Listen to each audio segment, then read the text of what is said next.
और जो योग्यता रखा जाता है कि 10+2 किसी भी विद्यालय में पढ़ाने के लिए MSc प्लस आपके पास B.Ed होना चाहिए, तो हम लोग वो कंप्लीट करके आए हैं। सरकार ने जब हमारी बहाली की थी उस समय उन्होंने क्यों नहीं बोला कि हमको सीटेट चाहिए, तो हम लोग की बहाली नहीं करते। अगर हम लोग किए हैं या ना किए ये मायने नहीं रखता, मायने ये रखता है जब मेरी बहाली किया गया है, हम 4.5 साल से काम कर रहे हैं, तो हमको परमानेंट कीजिए। मुख्यमंत्री जी से तो बहुत ज़्यादा उम्मीद नहीं की जा सकती है, लेकिन तेजस्वी जी एक युवा हैं और उन्हें पता है कि डेवलपमेंट ऑफ सोसाइटी और समाज कैसे विकास की ओर जाएगा।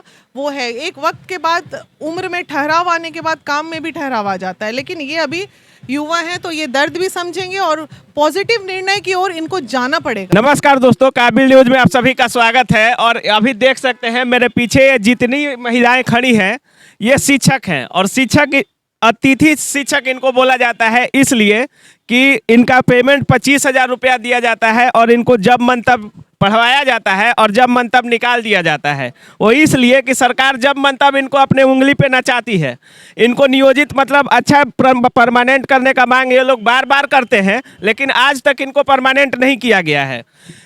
सर तेजस्वी जी हो गए या नीतीश जी हो गए, हमेशा बात होती है कि हम 10 लाख रोजगार देंगे, तो एक बोलते हैं कि हम 20 लाख रोजगार देंगे, लेकिन जो लोग रोजगार में हैं उन्हीं को निकालने की बात की जा रही है। और ये सारे लोग महिला विकास मंच की सदस्य हैं और यहाँ पे देख सकते हैं काफ़ी भीड़ है। अच्छा, आप लोग किस लिए आई हैं? सर नमस्कार, हम लोग यहाँ पर आए हुए हैं अपने दर्द को लेकर के बीना मानवी दी के पास में, क्योंकि पहले बहुत जगह हम लोग ठोकर खा चुके हैं। एक लास्ट उम्मीद हमारी बीना दी बची हुई है, जो कि महिलाओं के लिए हमेशा से लड़ते आई हैं, और हमें उम्मीद है कि हम महिला टीचरों के लिए भी ये लड़ाई को लड़ेंगी और हमें जीत मिलेगा। अच्छा, तो आपकी लड़ाई क्या है, मतलब क्या मिलना चाहिए आपको?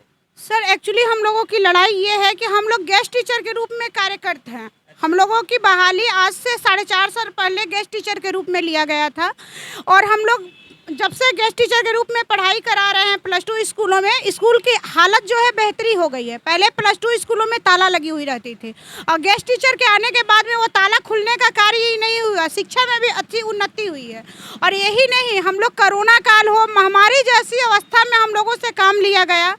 उसके बाद में ये आपका इलेक्शन ड्यूटी भी हम लोगों से लिया जाता है, परंतु कॉपी जांच भी कराई जाती है, परंतु पेमेंट का जब बात आता है और हम लोगों का 60 साल नियमितकरण की बात आती है, सरकार चुप्पी साध लेती है। अच्छा, कितने दिनों से आप लोग पढ़ा रही हैं? कितने दिनों से पढ़ा रही हैं? 4.5 साल हम लोग का हो चुका है।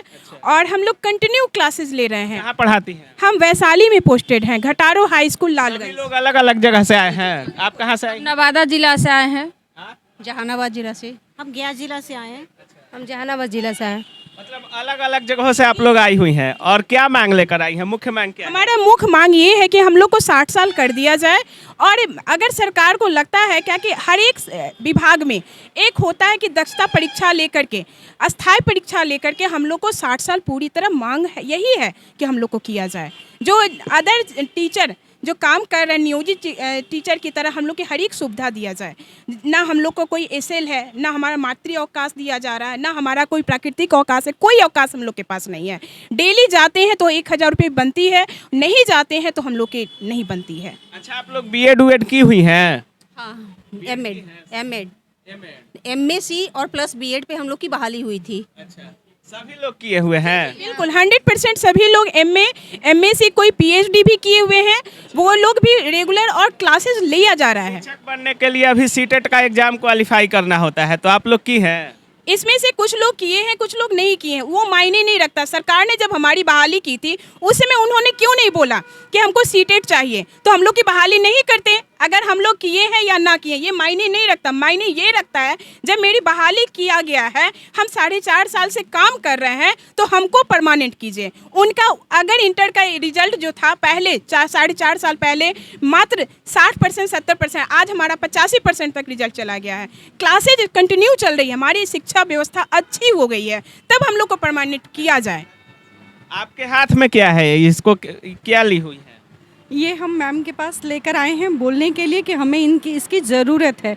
जैसे महिलाओं के लिए भी अवकाश, विशेष अवकाश हर क्षेत्र में दिया जा रहा है, तो महिलाओं, हम भी तो एक शिक्षक हैं, तो हमें भी तो छुट्टी की ज़रूरत है, तो विशेष अवकाश हमें नहीं मिलता है।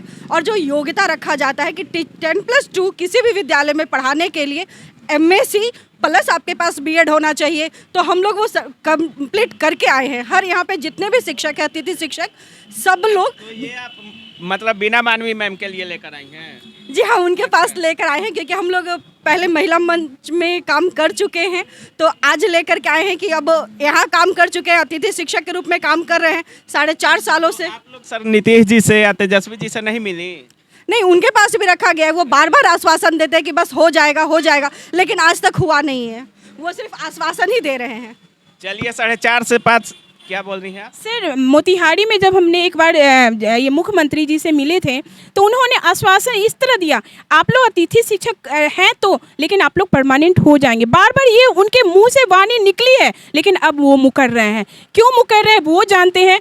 यही गुजारिश है हमें सरकार से कि अगर हम लोग को बाहर कहते हैं कि बेटी बचाओ और बेटी पढ़ाओ, तो हमें बचाना चाह रहे, अगर हमको इस लायक बनाए कि हम कहीं अपने परिवार को चला सके, तो आज मुझे हटाए नहीं, हम लोग को परमानेंट कर दिया जाए, हम लोग को अपने सीट पे रखा जाए। अगर सरकार नई बहाली करती है तो हमको अपने सीट पे ही रहने दिया जाए। उसके बाद जो भी क्लासेज का स्कूल खाली है, मतलब खाली है, वहाँ पे नई बहाली ले जाए, हम लोग अपने स्कूल में बना रहने। तो जैसा कि आप लोग देख रहे हैं, कहा जाता है कि सबका साथ सबका विकास, और ये लोग ये देख रहे हैं, ये लेटर पैड है इनका, और ये बिना मानवी मैम के लिए है। सरकार इनकी सुन नहीं रहा है। अगर सरकार इनकी सुनता, या तेजस्वी जी, नीतीश कुमार कोई भी सुनता, तो आज यहाँ महिला विकास मंच के पास ये एप्लीकेशन नहीं। तो महिला विकास मंच की बिना मैम के पास आए हैं, तो आइए जानते हैं कि ये किस तरह से इनकी मदद करती हैं। सबसे पहले मैम स्वागत है आपका। थैंक यू सो मच भाई। इतनी महिलाएं आई हैं आपके पास और सारे शिक्षक हैं, और सबका कहना है कि हम महिला विकास मंच के सदस्य हैं। तो जब इनका ही फरियाद नहीं सुना जा रहा है, तो ऐसे सरकार पे आप क्या बोलना चाहिए? कि यूँ तो टीचर्स लाखों में हैं पूरे बिहार में, लेकिन 100 या 70 के करीब जो लोग हैं जिन्हें या तो हमसे परिचय है, या वो महिला विकास मंच के सदस्य हैं, या रह चुकी हैं। कोई जहानाबाद से है तो कोई कहीं की मेंबर है, कोई कहीं की मेंबर है। ऐसे कुछ 40 से 45 सदस्य हमारे हैं महिला, जिनको मुझे लगता है कि भाई सर बहुत काम करते हैं हम सरकार के लिए, हमारा भी कुछ हक है, हमारा भी कुछ दायित्व है, आपका दायित्व है हमारे प्रति। तो उनकी लिस्ट लेके महिला विकास मंच जाएगी, और ना सिर्फ पार्शलिटी वाली बात नहीं होनी चाहिए, ये एक मुद्दे की लड़ाई है।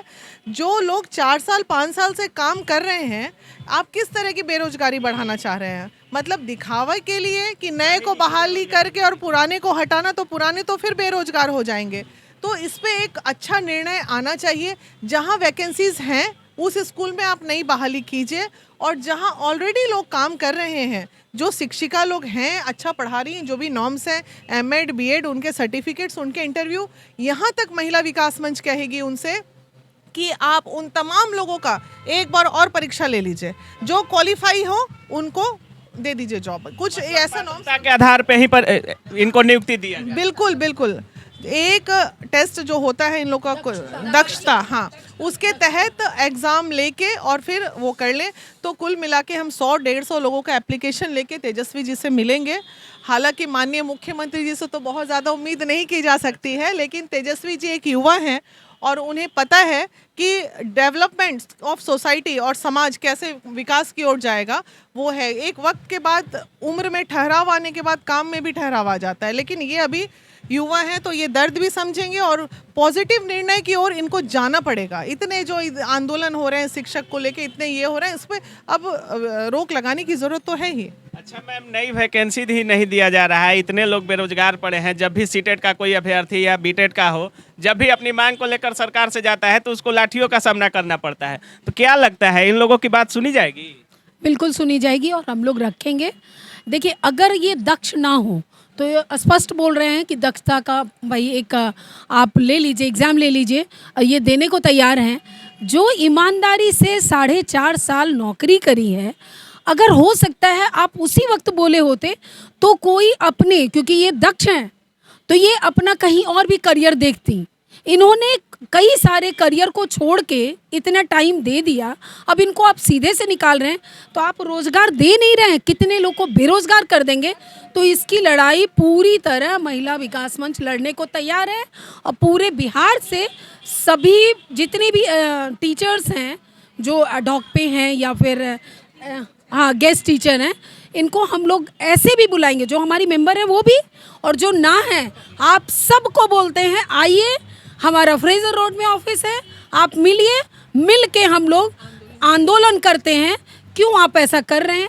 एक अनुरोध करेंगे हम किसी तरह का। अच्छा मैम, ये महिला विकास मंच से है इसीलिए आंदोलन होगा या किसी और जो है उनको लिए? महिला विकास मंच से आंदोलन ये नहीं होगा, ये एक मुद्दे की लड़ाई है, ये सबके लिए होगा। आंदोलन जब होता है या कोई रिक्वेस्ट होती है, अगर तेजस्वी जी हमसे नहीं मिलते हैं, हमारी बात नहीं सुनते हैं, तो फिर वही उग्रता होती नहीं है। आज जो बच्चे रोड पे उतरे हैं शिक्षक, वो कोई भी उग्र नहीं है, वहाँ माहौल ऐसा क्रिएट हो जाता है कि पुलिस को लाठी चलानी पड़ती है। आक्रोश को आप कब तक रोक पाइएगा? आक्रोश आखिर फूटेगा ही फूटेगा। किसी आपका लॉलीपॉप दिखाना, सरकार बार बार जो ये लॉलीपॉप दिखाती है बेरोजगारी हटाने का, बेरोजगारी हटाती नहीं है, बेरोजगारी को बढ़ा देती है, तो उसका कभी ना कभी तो प्रदर्शन होगा ही ना।